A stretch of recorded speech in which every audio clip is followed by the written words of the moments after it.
Hey guys, this is going to be a different kind of a video today. I thought I would show you a bit of the native plants that I grow at home. The ones that I've either planted in the ground or that I grow in containers in my little native nursery. So this one right here is one of the Ceanothus nativars. This is the concha variety. And it's very small because we just moved into this place. So I've just transplanted most of these from my last place, which we were only at for about a year. So they never really got a chance to take off, and they're still kind of getting established. But native plants grow slow, and I'm okay with that. So over here is the narrow leaf milkweed, growing some milkweeds in the ground. That one also we transplanted. This is Fremontodendron californicum, the flannel bush, another transplant. Here is the western redbud and the carpinteria, bush anemone. Here is my monster globe gilia. I think it's Gilia capitatum. And this is usually covered in bees and flowers for a long time, and if you give it water, it gets quite big and stately. I really enjoy it in the garden. And let's see, what else do we got? That's native anyway. So up this way, we have our Buckeye tree. That's completely normal to look like that. In the end of summer, this loses its leaves. I've heard people say that the Buckeye is a season ahead of everything else, meaning like it leaves out in the winter, it's flowering in the spring, it's fruiting in the summer, loses its leaves before the fall, and goes dormant. So that'll just bounce back next year. Totally normal to look like that. And back here, this is my Prunus subcordata, my Sierra plum. Another transplant. A lot of these were transplanted from my old garden and are doing quite well. It's good to know you can transplant native plants and they do all right. And if we walk this way,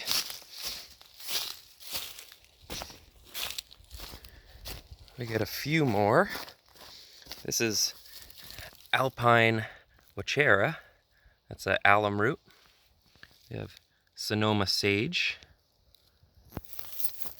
There's some scarlet monkey flower. California fuchsia. This one right here is blue flax. And in the background there is the Dutchman's pipe. Here we got a Douglas iris. And let's see. This is my blue elderberries. I really enjoy growing that one. And let's see. This is a SoCal native that I got some seeds from Thomas Payne nursery. So I'm growing it out. This is a stink gourd. It's one of our native cucurbits. And Phacelia that I'm actually not quite sure what it is. Which species it is, rather. But we'll grow it out. Here is a woolly sunflower.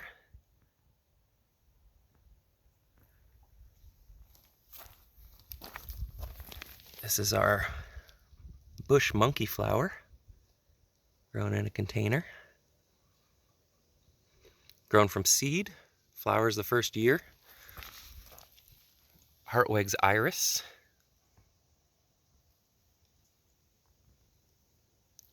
Sierra gooseberry, this one was started from a cutting.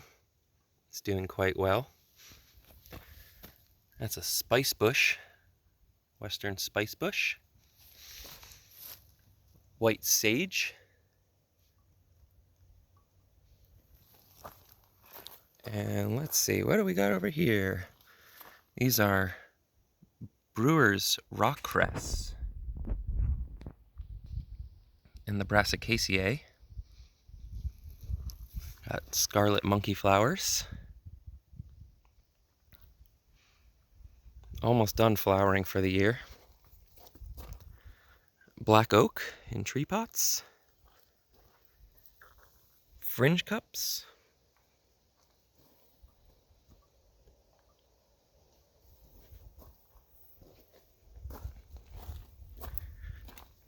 Narrow leaf milkweed.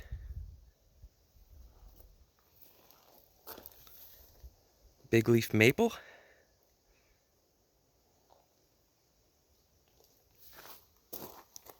It's a golden banner in the pea family, Fabaceae.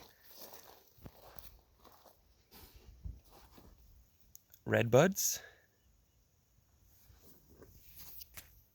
It's another redbud. California fuchsia.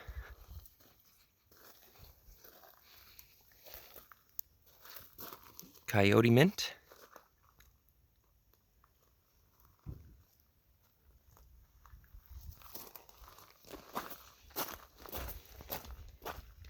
And then over here is a big old 5-gallon pot of sulfur pea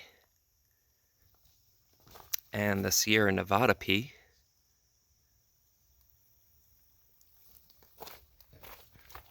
This one right here, it's not looking so great on the top, and that's because I just got this one from my friend Justin, and this is the Pine Hill flannel bush.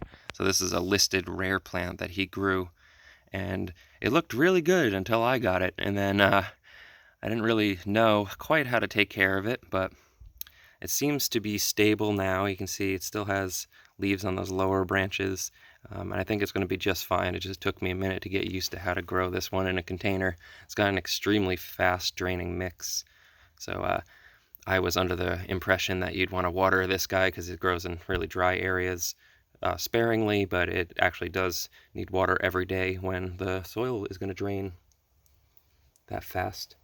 And this is my giant wall of mugwort. Mugwort's one of my favorite herbs to grow. I think it smells amazing. I make tea and incense out of it. You can see it's in flower right now. And here is kind of poor looking. This one's a rescue. I'm trying to bring it back to life, but this is the red huckleberry. We'll see if it can hang on. Here's the fringe cups when you grow it in a container, and it's quite big. Of lemons, ginger.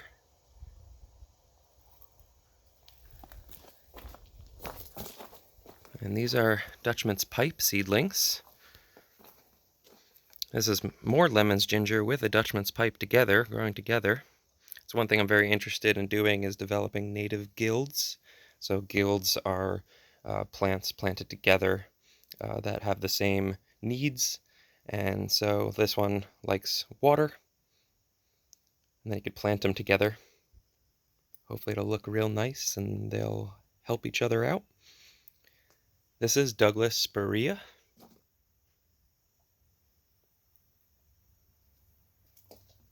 And this is a creeping Oregon grape. They grow real small. They grow close to the ground and real slowly. So that's, even though they germinated probably back in February, that's as much as they've grown all year. It's my little collection of Montia in Montiaceae, related to miner's lettuce.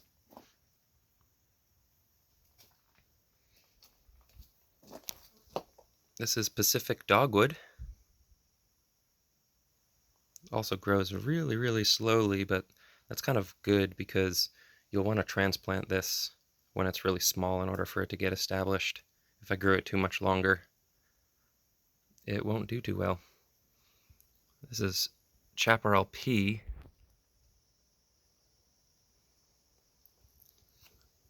More Sierra Nevada pea. And this whole section is Western azalea.